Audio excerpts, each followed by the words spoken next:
Signs of the Southland, Sunday, October 24th, 2021. Mr. Jake Grant, NL champions over the Dodgers. The Braves are. The Braves are going to the World Series for the first time in my adult lifetime. As a fan of a formerly struggling, or I guess now again struggling ball club, how did you deal with this in 2016? Honesty time, I was terrified that they'd win. That's some harsh realism. I know that makes no sense, but like so much of the identity was like, we're never going to get it. It was like, what comes next? And honestly, it's a terrifying thing in the what comes next, because now you have expectations. You have all these bandwagon people that jump up all the prices, and I love. Are you gonna old man in my intro bit right now? Are you gonna back in my day in my intro bit? You're gonna find out that a lot of these people that you've known for a long time have been lifelong Braves fans. But haven't been to a game since never. And then now we're bad again, even though we had all these players who were good, and they're just like, all right, bye. Have you considered not selling at the deadline? Have you considered the Ricketts are a whole mess that is suitable for a podcast that is not this one? But in terms of the Braves, enjoy it while you're there. You may win, you may not. I don't know. I hope the Braves win. You know what the terrifying part is? You know what the real terrifying part is? What? That when we record this podcast on the 31st after the VT game, or like that weekend, that series could be decided. It's very weird to think about. I think game 5 would be the Sunday. Yeah, game 5 is a week from today. Yeah, so we'd have to record. Well, scheduling. We'll iron that one out. But wow, the Astros could really sweep this one, huh? I feel like anything I can say is a darned if you do, darned if you don't. So I'm gonna leave the Bravesing to you and hope for the best. And I don't know. Even if the Astros aren't, cheating, they'll always be tainted on some level by that. So the moral impetus is with the Atlanta boys, I think, on this one. Yes, the moral impetus with the Atlanta Braves. Noted Atlanta Braves and all of their faults. Oh, there are many. There are so many. We need to move on before we say something that we might regret. Tell me about cross country. Let's talk about GT sports. Tell me about cross country. You have here that the ACC championship is this weekend. How? Why? I thought it was September. It's now October. This is weird. Time is fake. November. Time is fake. Cross country, go. Yeah. So they're going to be up at the ACC championships Friday in South Bend. I am currently vamping because I think it might be on. Never mind. I don't think it's on ACC Network. I thought I saw a link to that, but maybe that was me remembering track last spring. But in South Bend, we came in, I believe, second on the women's side last year behind NC State. I'd put expectations no higher than that. Usually there's one juggernaut of a program in the conference, and it would take some monster runs for them to beat that. But I would expect a top at least, 3 or 4 finish from the women. Men, probably like 7, 8, 9. Again, it's hard. There's not a lot of head-to-head, apples-to-apples type comparisons in this sport. I'm just going off gut feels and what happened last year. Yeah, that's about what I got on that. Copeland is the only freshman to be named runner of the week multiple times, and now that's her 3rd time. So, retool, reload. That is a top 40 program for sure, and hopefully it shakes out up in South Bend. I'm still very perplexed that it's already ACC championship season in a sport. It's very uncomfortable, and I'm also looking at the schedule to make sure you're not bluffing. And by God, it is. It says Friday, October 29th, ACC Championship, South Bend, Indiana, 10 a.m. Yep. They also really only they really only have like 3 or 4 competitions in a regular season in cross country. So it really sneaks up on you, at least for me. There were 4 this Yeah. year. They ran a opener versus Kennesaw State, or I guess at Kennesaw State's track. I don't really know how these work. Then they were up at Minnesota. Then the Alexander Asics Invitational was in Fairburn. And then they went to Penn State Yep. 2 weekends ago, or last 2 weekends ago, last weekend. So this is, championship season apparently. So after this, they're off for 2 weeks. Then they have the NCAA South Regional in Huntsville. And then a week after that is the NCAA championships in Tallahassee. So Yep. it gets busy real quick. That is the truth. And fixture congestion with championship meets should yield something interesting. But we can circle back on that once they run the race. Absolutely. Let's move on to men's tennis. I think they did what the women did last week and did some ITA regional stuff. Do tell. Yeah. So team went down to, I believe, Gainesville. There's one more day of competition, actually. So we'll have some more concrete info for you next week. But from what we know so far, Shandong played through the consolation bracket. And instead of being able to play the consolation championship, his opponent withdrew. So he won by default, which is always a,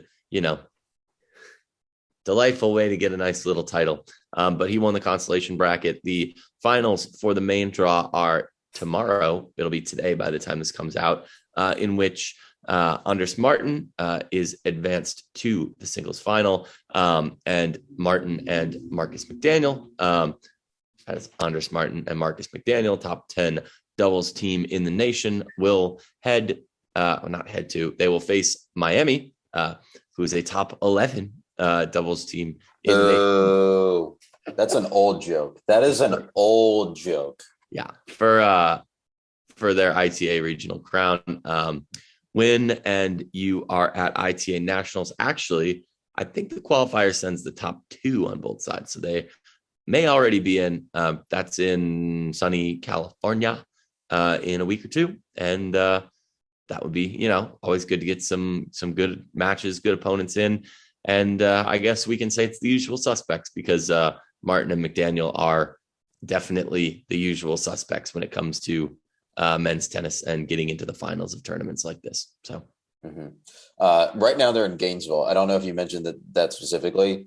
They are in Gainesville. The GT invite is actually 2 weeks from now. So that's a tech hosted tennis session, and then ITA Fall Nationals. Actually, I think that's a split squad day.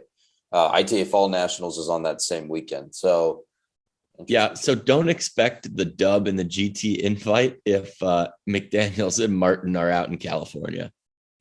I mean, that's probably me being a little bit unfair, and also they don't really play team matches there anyways. But yeah, I would rather see them out in California and get some, top competition, and that's never a bad thing. So that competition is in San Diego, so very sunny, especially on November 7th. However, I guess it has been like sunny and 75 in Atlanta for the last 2 weeks. So yeah.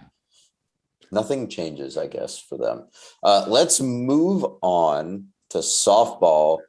Instagram tells me that some sort of scrimmage or preliminary fall game of some sort happened at 1 p.m. today, but it doesn't tell me what happened.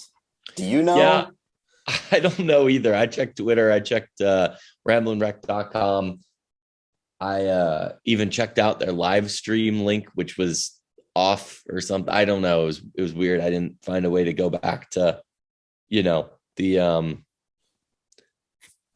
whatchamacallit, the existing already past live stream. Replays, I guess. On demand. Yeah, replay. I don't think. Come on, get it together, Boomer. Words are hard. Anyways, they played Georgia Southern. Familiar faces involved in that. They were opening a sports complex in Adele, Georgia. Adele. I don't know. Somebody will probably have comments on that. Someone's got music on the brain. Anyway, continue. I'm not from here. Anyways, yeah, played Georgia Southern. Oh, I hope it was a win. Friday they played Emory. That was at home. Looked like a good turnout there, crowd wise. Again, a little unclear about the actual results, but that's fall exhibition play, really in almost every sport for you. But yeah. I just looked up where Adele, Georgia is. It's near Moultrie and Valdosta, so it's down there. It's right up against the border. Well, I mean, relatively compared to where we are. Ironically, I guess this is more coincidentally instead of ironically, it's next to Nashville, Georgia. Is it on the Florida-Georgia line? No, I'm not taking that bait, and it is not actually on that line. Fall ball is very weird. I don't know. I would like some more information about these results, but I guess I understand not providing play-by-play and like having the full institutional support for games that don't actually matter. But I don't know. I want to know more information.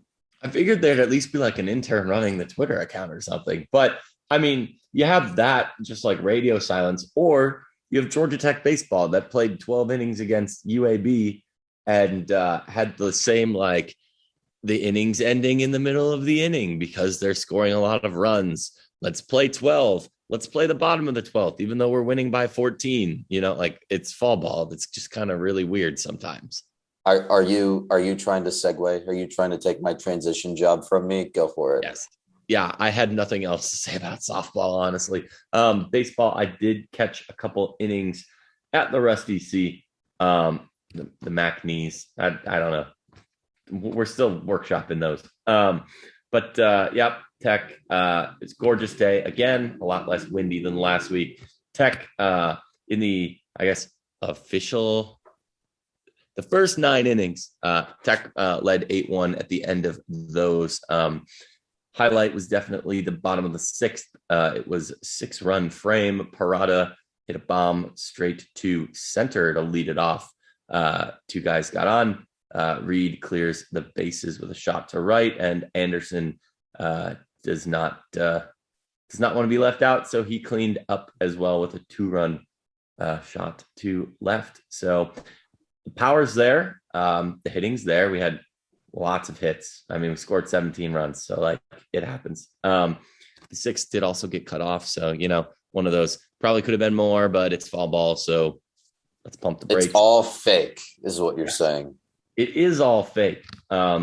Pitching, Zach Maxwell, 2 scoreless frames, 3 strikeouts. Court Rodig and Bart Nicky threw scoreless frames as well.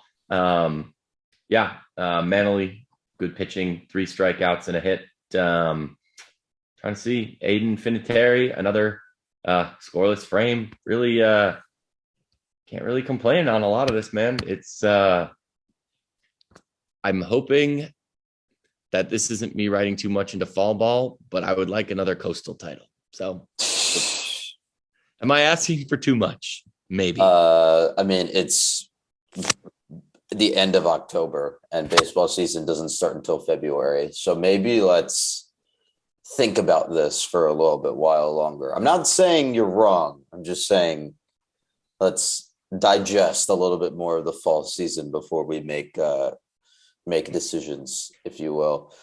Dig the long ball, and there was a lot of that on Saturday. So good to see. Okay. I'll give you the bit. I'll give you the joke. I'll give you the reference. We're moving on. Swim and dive. Oh, I have to let you talk again. Oh, no. Yeah. See, this is another one of those sports that, like, I don't know what's going on with the live stats, but it was not super reliable. But good pun. Good pun, by the way. I was there. So, like, with my own eyes, I saw the stuff that happened. Are you saying that? Are you trying to podcast as a video medium now? Yes, is that what you're trying to do? I have to like put my memories into words so that way you guys can experience it. But that is what doing a podcast is about. Yes. We face Florida State. We see Florida State a lot, which gives us the rare apples to apples measuring stick in the sport. A lot like cross country and track. There's a lot of big invites. It's hard to kind of single out Tech's performances versus the performances of others.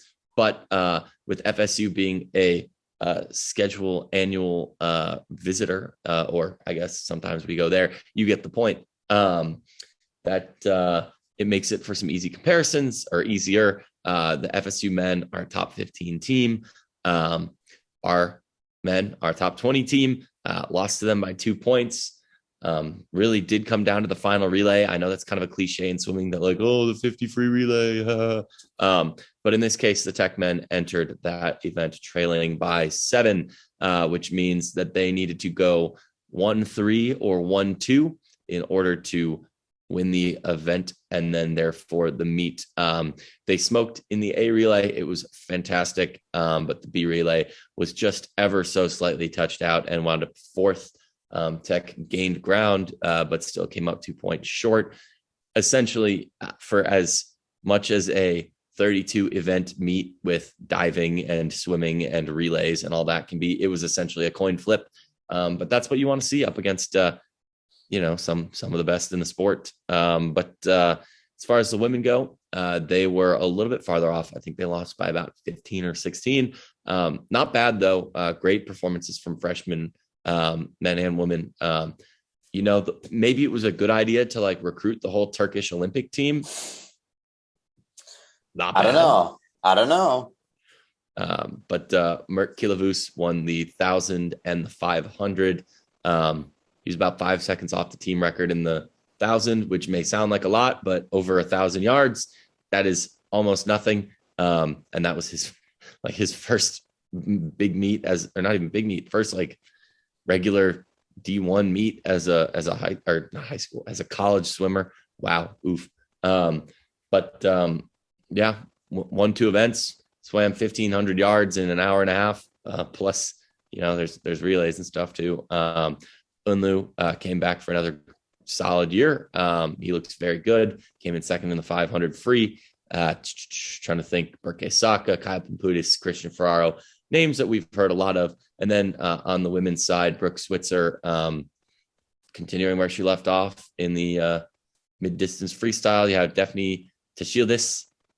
I'm really trying on that. She won 2 events, the 200 fly and the 500 free. Georgia Tech distance and some of the like stroke distance events making waves out there.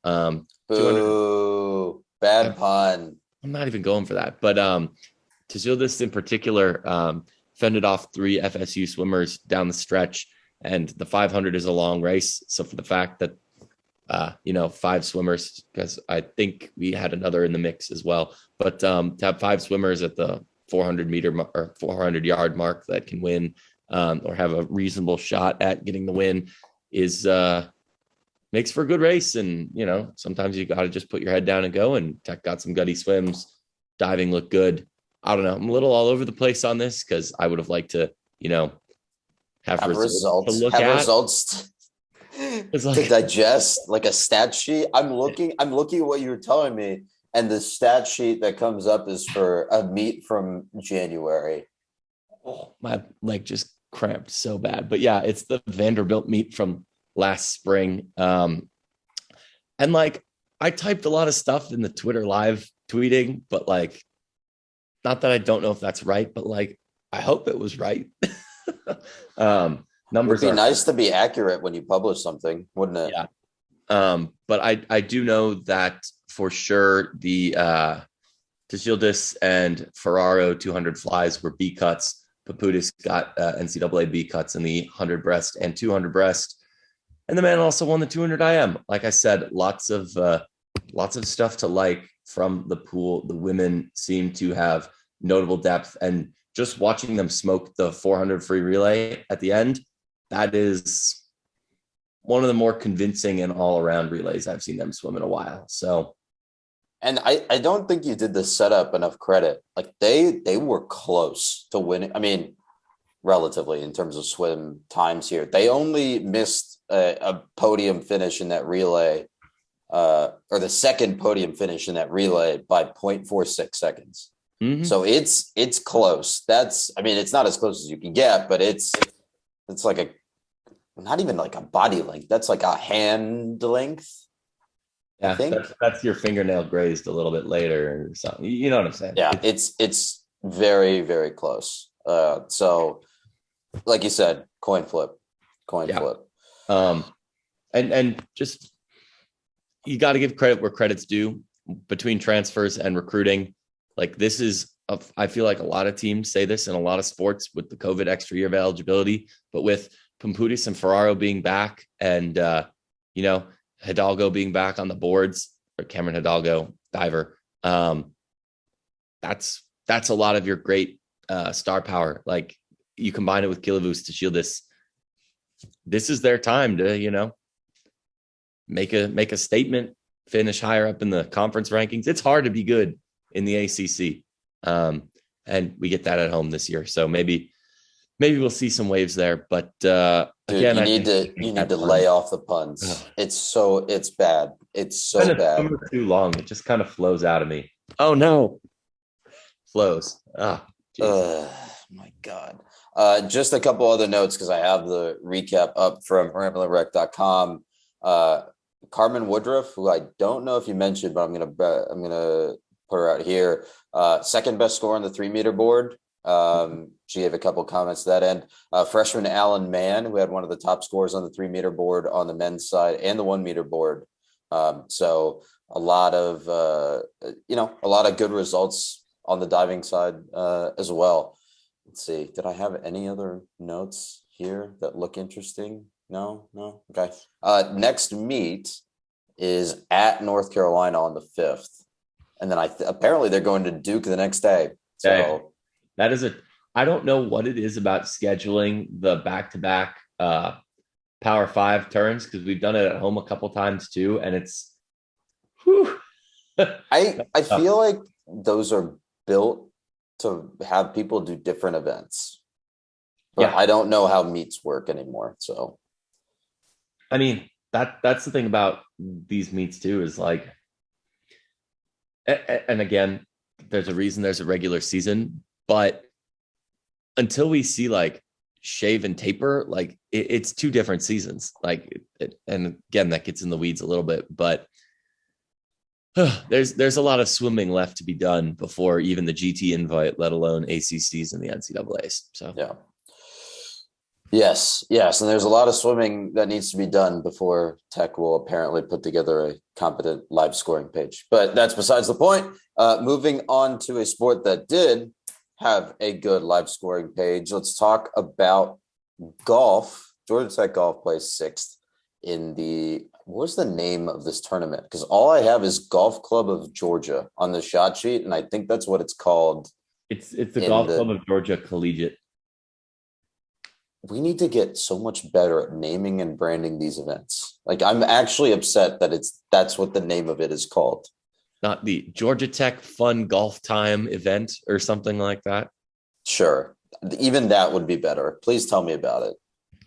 So golf did make a short trip, but the defending champs Pepperdine were in town.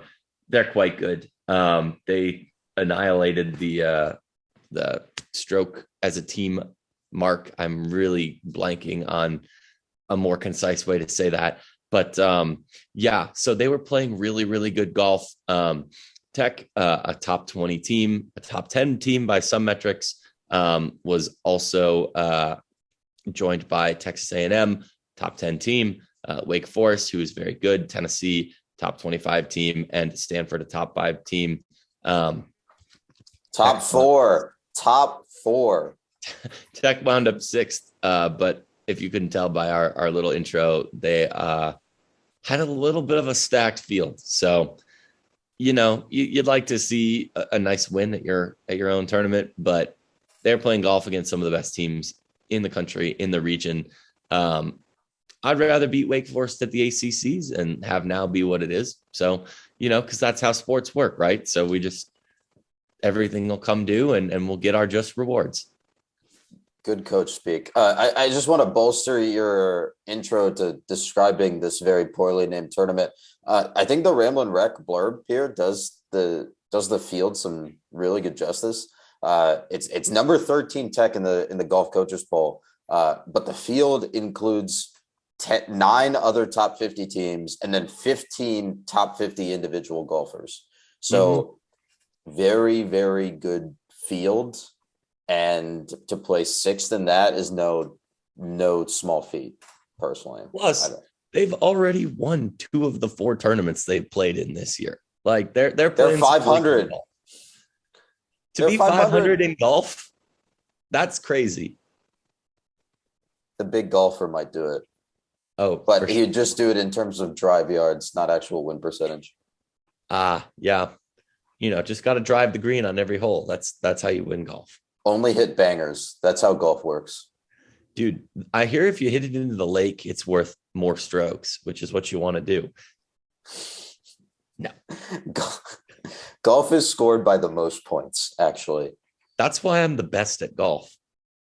Keep telling yourself that, bud. Let's move on to a team that scores the most points out of its conference opponents faced this week. Georgia Tech Volleyball. Also elite transition. Shout out myself. This past weekend, Tech beat Hughes 3-1 at their home turf, and then swept Boston College in Chestnut Hill. Tech is still top 10 in RPI. I don't think we've seen an update on that since last week. And then last week they placed 13th in the coaches poll. They're rolling. They are rolling. They haven't lost. I don't think they've lost a game since that home opener weekend where they played Notre Dame and Louisville and lost both of those matches. But they're rolling. They're doing really well. They're steamrolling some of these teams. It is also worth noting that is our first win at Syracuse ever.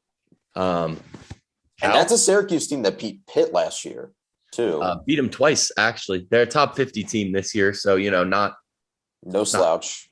It's not the Pitt and Louisville and Georgia Techs of the world, but they're not a bad team. It was in their own building. They were also at Boston College on the road. That did not look like it was going to be a sweep in the third set. Despite Tech doing a demolition in the second set, Boston College did have fight left back in them. Tech rallied to take a bunch of late points, about as late as possible. It did go, I think 23-23, and then it was 24-24 because Tech won 26-24. So, really just pulling it out at the last second, I guess. But a sweep is a sweep, a win's a win. The Syracuse notable also for that being a team that Tech has had issues with in our building too. So it's good to see that just in general. So not just a comment about like blue and orange voodoo or something like that. We can save that for football. So, oh boy, are we going to save that for football? I'm excited. One thing to sort of round out the volleyball discussion, like this team, I think like this team's performance comes with the caveats of like, maybe they should be like Syracuse aside is top 50, but like Boston College, not particularly like all that powerful, and at least in recent memory in terms of volleyball atmosphere. And we talked last week about Duke and Clemson, and then going even further, Virginia and Virginia Tech. But I think your thesis on this season is that even if you ignore some of these bottom feeders in the sport, the ACC is still a really good volleyball conference this year. Not even that. This is the best season of ACC volleyball that has ever been played. The best season of ACC volleyball to ever season? Sure. The game today between Pitt and Louisville, I did watch a decent chunk of that as I was cleaning my apartment. But that was number 2 Louisville and number 4 Pitt. That is the highest ranked matchup of 2 ACC teams ever. There's never been a top 5 pairing before today. So great to see. There's 6 teams in the top 20. That means a third of the teams in the top 20 are ACC teams. That would be Tech, Pitt, Louisville, North Carolina, I want to say Miami and FSU. Yeah, That's the most I think I've ever heard. Oh, yeah, in the top 20 for sure. And then you got Notre Dame at like 36 or 37, not bad. And then Syracuse is, 50 borderline-ish. So really, in terms of just seeing success from the conference level, like, I don't know, it's that rising tides thing, man. We talked about it. We've talked about it in other sports, but in terms of volleyball, Tech is front and center in terms of that rise in prominence in general. So, and they get a couple more chances to really hammer that home too here coming up really quick. So they'll play that aforementioned ranked North Carolina team on Friday at home on ACC Network Extra. That's a 7 p.m. tip. So if you're in town for homecoming, that's a great way to follow up Mini 500. And then on the Sunday at 1 p.m., conveniently located well before the Braves have first pitch that day, they will face off against NC State, also on ACC Network Extra. And then, I mean, you're talking, the slate does not get easier from there. It's Miami, Florida State, at Louisville, hosting Pitt, Clemson, meh. And then ending the season at Florida State again. Like, you're playing the gauntlet here for the most part in the back half. Yep. And it's worth also noting too that because Louisville did win today, I had kind of been hoping for a Pitt win because that would put them both at one loss in the conference, and Tech has two. We don't really control our own destiny anymore either with the whole Louisville and Pitt thing, but I don't know. Taking another one of those out of the two of those teams would be very nice. But going into Louisville's building, they could very well be the number one ranked team by the time we play them. So that'll be and you can't say they didn't play nobody. No, can't be going and calling Feinbaum about Louisville volleyball. Well, that's exactly what they said about Tech volleyball in 2019. Georgia Tech didn't play nobody. That was 15 out of their last 16 games or whatever it was, which, to be fair, the conference in general wasn't quite as good back then. Scheduling, blah, blah, blah, all that stuff. But in terms of what we're looking at the rest of the year, it is going to be a not tough sledding. That's probably an unfair way to say that, but it'll definitely be an adventure. Roller coaster. Oh, no, yeah. Roller coaster implies ups and downs. I think adventure is the right way to put it. Yeah. It's more of let's see, what's the best Tech like metaphor that I can put on this? You're driving the Ramblin' Wreck down a cobblestone street. I was going to go with more D&D campaign, but fine. Your metaphor works better. I was going more nerdy than literal Tech. Oops. Why do you got to ruin my jokes? Speaking of other things ruining things, let's talk about Georgia Tech football, who put a little bit of a stinker into what ended up being a very nice little weekend for Atlanta sports with a 40-48 loss in Charlottesville. So let's start at the top. This game was not close. We're in agreement on that, right? We both watched this entire game. This game was not actually as close as the 8-point margin indicates. No. People can see that and go, "Oh wow, like it was close. One score game, Charlottesville, haha." No, this was they recovered back-to-back onside kicks, for goodness sakes. Like I don't know. And the worst part is how it started too, because there was like, wow, our defense is effective and we scored points. No. I think the thing there is they stuck to the play script to open the game. I mean, they won the toss and elected to take the ball. So they saw that they had an opportunity to, go ahead, execute their play script and come out with a 7-point lead on that first drive, force a Virginia punt, and then score again on the ensuing drive. So now you're 10 or 15 plays into your play script, or you've sort of exhausted your scripted plays to begin the game. And now you have to sort of go with game flow. once they had to adjust to game flow in play calling on offense, that's where you saw the wheels come off a little bit offensively. And then I think we can get into a longer discussion on the defensive side of the ball. But what high level thoughts here? What are we thinking? You mean offense, defense, or Everything? The Georgia Tech team that we saw yesterday did exactly what we expected it to do. I'm not sure what you mean by that. Do you want to tell us more? Sure. I mean, Virginia's effective on offense, but we kind of let them look more effective than they probably should have. Their throwing pocket passer for quarterback had 100 yards rushing like that. It seems like other teams find ways to both play to their strengths and also find new strengths upon occasion when playing against us. And like the offense still did a good job of putting up points. Like several touchdowns. We got a field goal in there. It's we scored in a variety of ways. And again, this is not super elegant, but I don't know. Like, it was the game I expected. Little pointsier than I expected, but are you saying that they are who you thought they were? At this point, yes, we have enough data points to say that Georgia Tech is Georgia Tech, and it's really just a lot of the same. It's a lot of the same.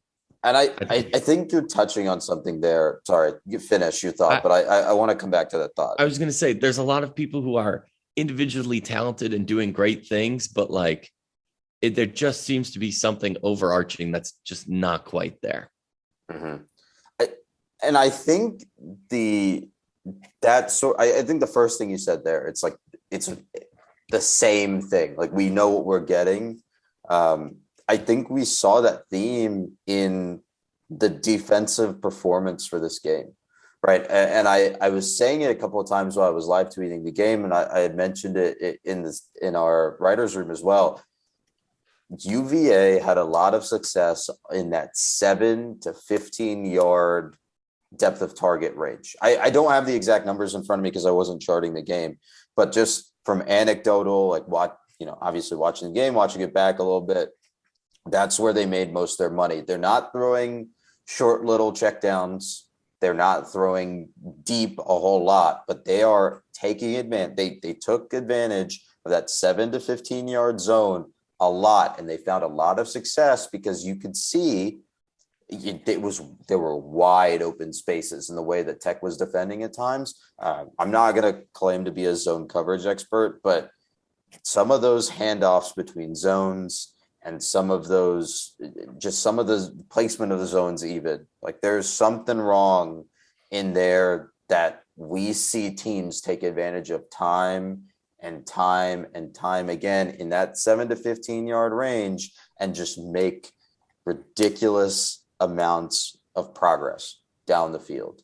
I mean, on some of those touchdown drives for UVA, they weren't even forced into a third down situation, right? Nope. Because they kept hitting that mid-range throw on first or second down, even if they were running the ball.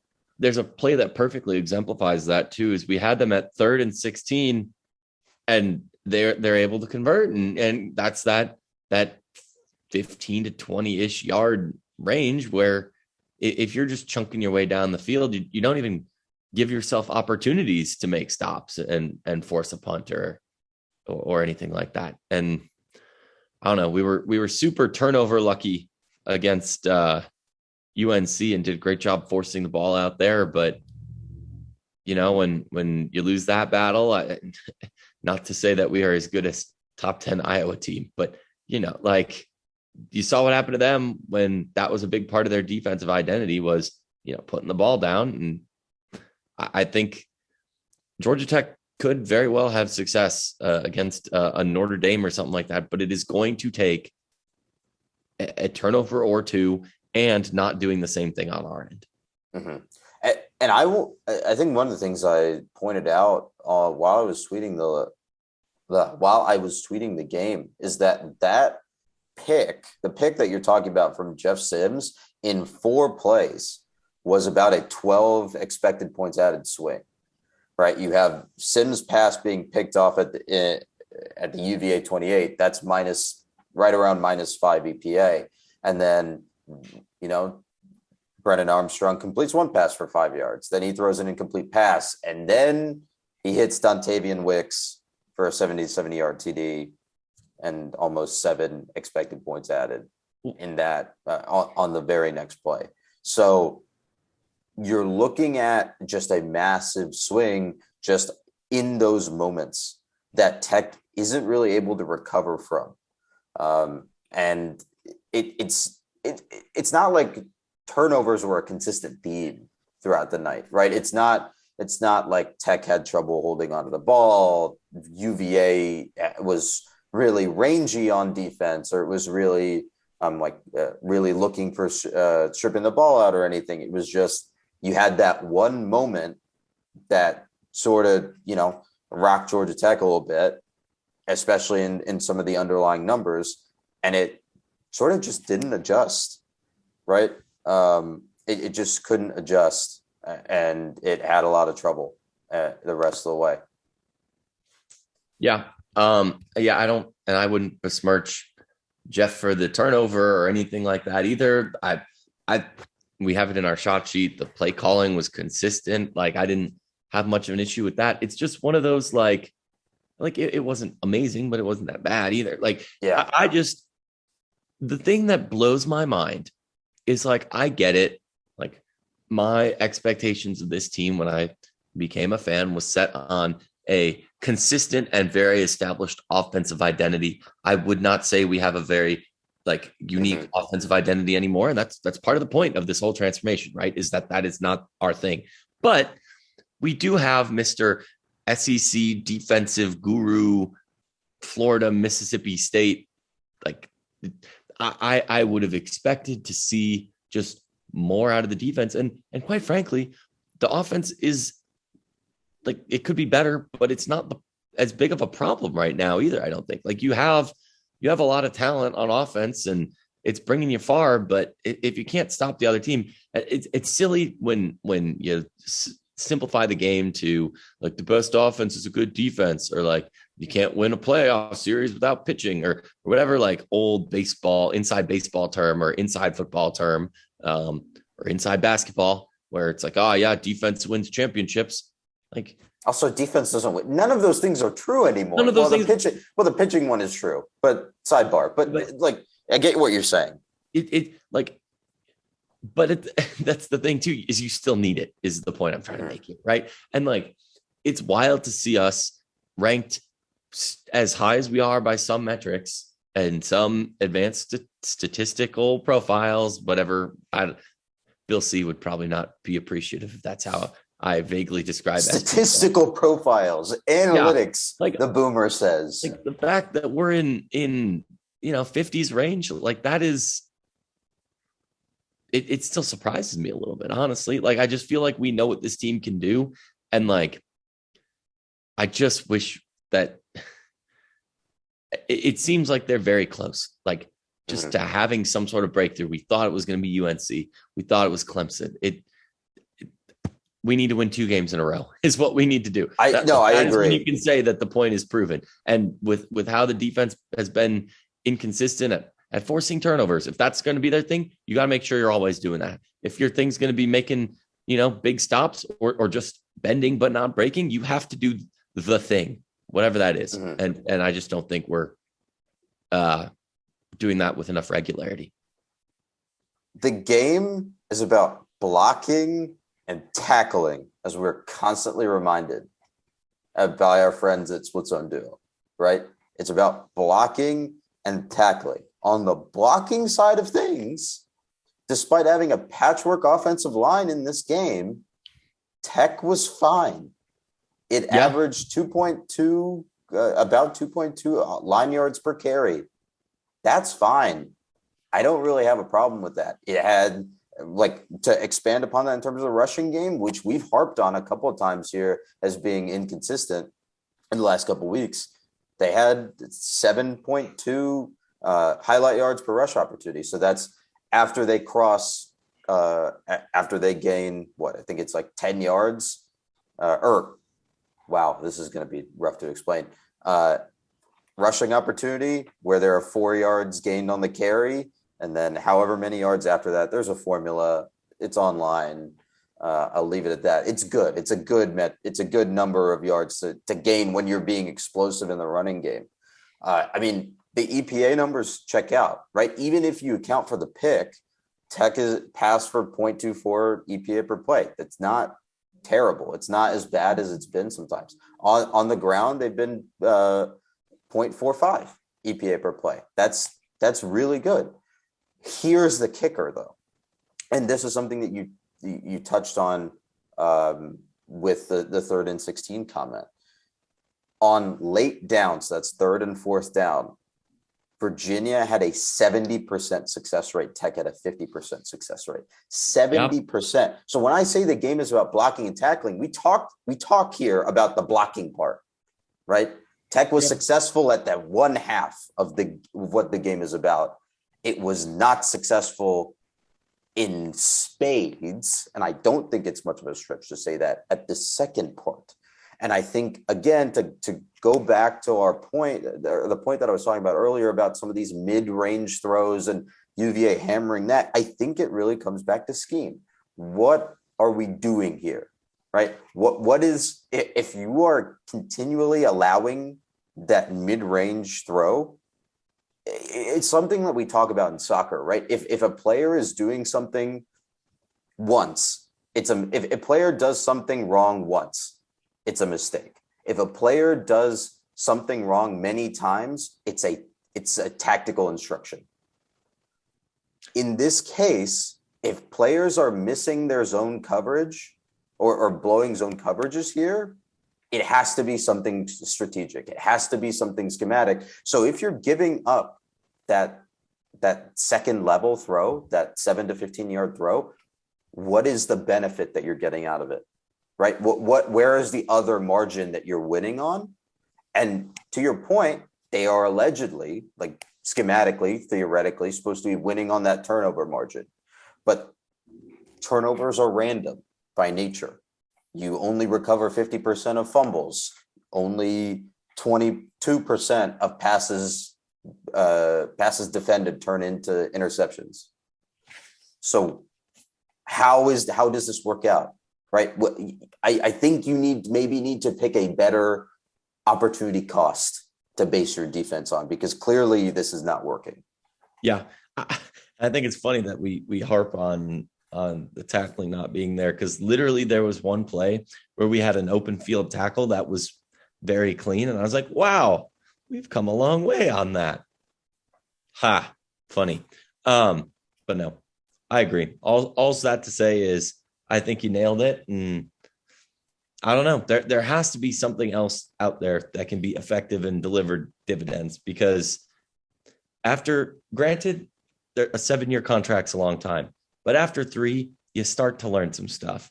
And even then, like even sometimes success, even if there was more, like winning, can still get stale. And maybe there's some opportunity there to say, hey, this is what works. This is what doesn't. Now we know, let's make those changes. Because I think there are ways that we've seen this staff grow and improve in 3 years, whether that's certain development standards or discipline. Discipline this season, in terms of penalties, like they've really cleaned that up. And I think that's something to definitely be lauded. And that's something you coach too. So it could very well be hey, like we had to start with a discipline type thing or with this base thing, and maybe next year will be better. I don't know, but at some point something will have to change, because being a middle of the pack team is just not it's not the promise. It's not the reason that people stick around. There are certain expectations. Yeah. A couple other things I want to discuss before we move on to the recap, because we are already just at just about an hour. Or the preview. Wow, words hard. It's 9 p.m. It's been a rough episode, but we are up and down roller coaster style. Special teams wise, block PAT bad. I've felt like that's coming for a while now because some of the blocking on the PATs has not been particularly stellar. But two onside kick successes in a row. I have to give Jude Kelly credit for absolutely nailing the form of an onside kick. And He's also really good at whoever like manages onside kick coverage, doing a pretty good job. Not gonna lie. There's special teams emphasis and supposed, and that's clearly something that they've done a lot of work on, and it shows. Yeah, good job. Absolutely. I mean, those are picture perfect onside kick calls. Right? Enough that I thought it was like the same play getting replayed. Oh yeah, no, they were the exact same. He has that down to a science, and I think that's, again, there are positives here if you find them, but like obviously we have to talk about some of the issues as well. The other thing that I wanted to mention before you look at the shot sheet and the analysis that I put into this play, your thoughts on going for two down 8 points. I know it's what you're supposed to do, but that doesn't mean I like it. We don't have time for discourse. I wish we did, but it's fine. I think a lot of people may not like it because it didn't work. And I don't know if we should be that results oriented about some of these edge cases or like winning on the margins decisions. I like that they did it because it shows that they like look at the numbers, but the football, not that I'm a football guy, but if there was a football guy that was, me, it still would have like killed me. Like just go for the one. You need 14 points. You know what I mean? Like, well, you need 8. You don't need 14 at that point. You need 8, right? Yeah. To lose, like, here's the thing. Your goal is to win the game in regulation, not to go to overtime. Overtime is a coin flip. The goal is to have 100% win probability at the end of the game, not at the end of regulation, not 50% win probability at the end of regulation, right? So you go for 2 there. So kicking both extra points, the way that 538 explains it, kicking both extra points maximizes your chance of going to overtime. Going for 2 on the front end maximizes your success of winning the game, maximizes your chances to win the game outright in regulation. So it's a risk. It's a good risk. And I posted some charts on Twitter to explain everything, and you can go look those up. It's a good risk. It's a risk that they should have been willing to take. I'm going to applaud the decision-making process that went on there because it is savvy. It's number savvy. It's fine. It just didn't work out. It was a good decision that didn't work out. Fair enough. Moving on to game 8 versus Virginia Tech. That is a noon kick on October 30th on your local regional sports network. Virginia Tech 3-4, 1-2 in conference. They are 55th in FPI. That's ESPN's Football Power Index. ESPN SP Plus has them at 43rd. SP Plus also puts their chances of going 6-6 and making a bowl game at 44%.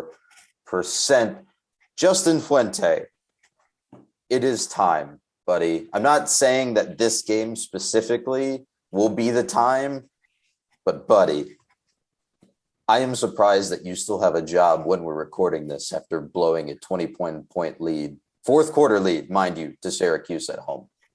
Let's tarmac Fuente.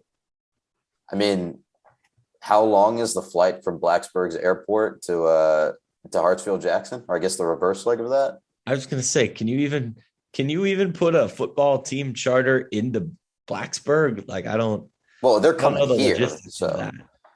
You still have to get the plane there for them to take it back. I feel like I looked this up, and the nearest airport is like RDU.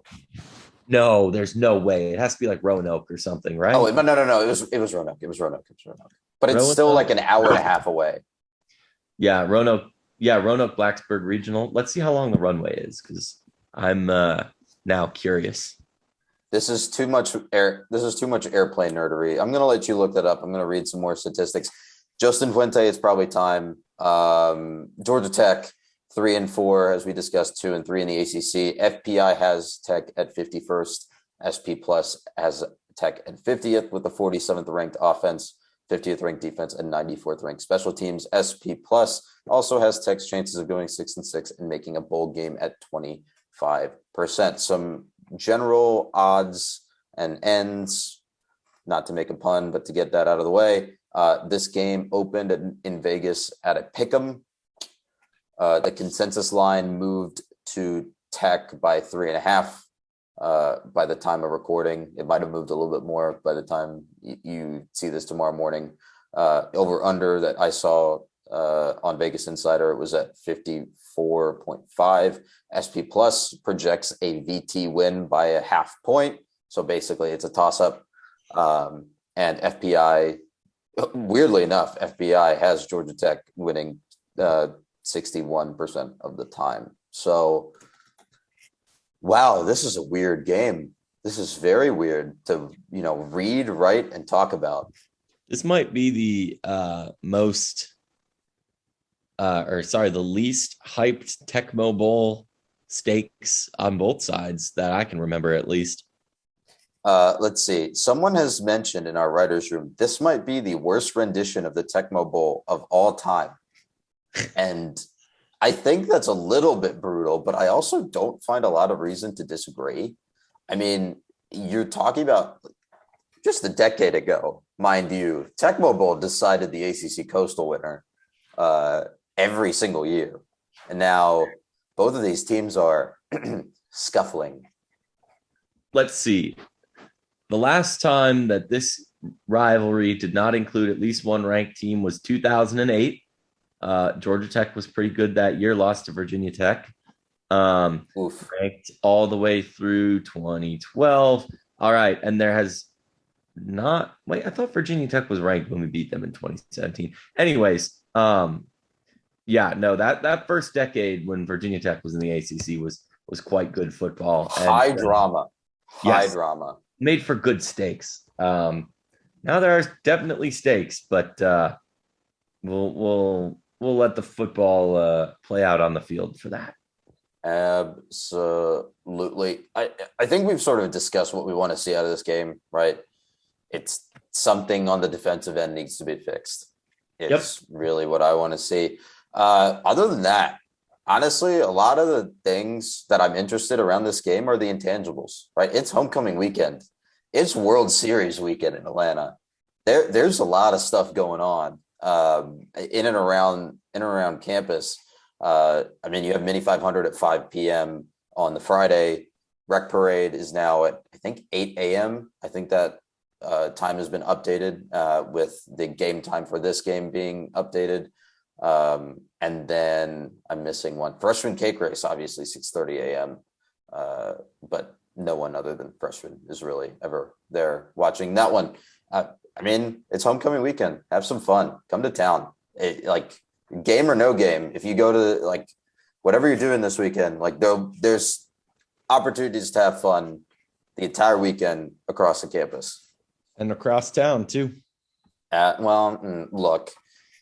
Cobb County, Cumberland, technically not Atlanta. Technically. All right. Are we going to be pedants again? I feel like we're good at that. So we're very good at being pedantic, but also I think it's very late for both of us, and both of us are just going to get annoyed at each other for being pedantic. So I'm going to move on and keep talking fast. All right, go ahead. TLDR on this game, what to watch for. It's a winnable game. FPI is a very good model. It has Georgia Tech winning this 60% of the time. SP Plus has this as a toss-up. Win the winnable game. Win the winnable game at home on homecoming. Fourth win, back to 500. That'd be great. It also would be Jeff Collins' first season above 3 wins. Mm-hmm.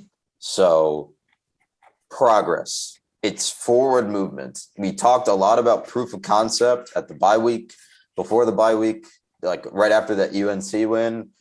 You want to really show proof of concept of Win. your not only win decisively. Don't leave this late. You want to show proof of concept. Get VT to leave Fuente on the tarmac at Hartsfield Jackson. That's how you show proof of concept. Your flight's out of Concourse D, my guy. Start walking. Oof, and tell him that 20 minutes before boarding starts. Hey, if you hustle, the plane train will get you there. Please, welcome to the plane train. Please hold on. This train is arriving. This train is arriving, and you've been fired. Next stop, Pink Slip. All right. Oof, we're getting punchy. It's like anything else to talk about for this game, for homecoming week. Anything you want to shout out on campus this week? Go to volleyball. I know Miami's sold out next week, but I have not heard that these two games are yet, and there should be a lot of people in town for some football, and this is your chance to see a very good team that needs that turnout. So hopefully people are there. It's been full. It's been fun. It's been packed. I love that I can't park in that parking lot anymore that's really close to the stadium, and I have to walk. I'll take it. It's fine. And yeah, rec parade being at 8 a.m. is too early. But hopefully we see. Be there, coward. All right. Whoever gets there later has to buy the coffee. All right. Fair enough. Deal. Cool. I will see you there at 8 a.m. sharp then. Other last housekeeping bit. Today's the 6th anniversary of Miracle on Techwood. Tell me about your memory of that in a couple sentences. That's why I applied to Georgia Tech. Literally, I was like, hey, can we put on football? FSU's good and they're playing. And then Tech won. And I was like, oh, Georgia Tech, that's the good engineering school. I like engineering. I'll apply. And I applied the next day. See, sometimes this is why I think we shouldn't use the Common App, because then you let degenerates like this apply just because they watched a football game. Yep. Well, I wrote a couple essays and now I have all of this to show for it. So he's waving at the background behind him like he has both of his degrees on display. And I think one of them is up there, not the other one. It's a watercolor of Georgia Tech, and you missed the mark a little bit. But no, the one directly behind you looks like your degree. No, that's a print of the Ramblin' Wreck fight song. That is Tech Tower, and that's the car. Okay. Right well, there. Clearly my eyes are deceiving me at 9 p.m. I was on the field for this one. This was during my tenure. Probably the high point of Georgia Tech football out of all 6 years. We won the Gator Bowl and won 9 games and beat UGA and Virginia Tech the next year. Come on. My personal high point. Okay. I don't know. You can't beat storming the field because you can't storm the court at McCamish. So I really wanted to that Louisville year or the Notre Dame one. The Notre Dame one. You know the one I'm talking about. No. There was the Notre Dame one, and then there was the Louisville one where they did the other one at home because it was a top 5 Louisville. Yeah, top 5 Louisville team. What a weird year. What a weird cursed year to what 1920 was. Oh, yeah. That's we're ending on that one. See everyone next week.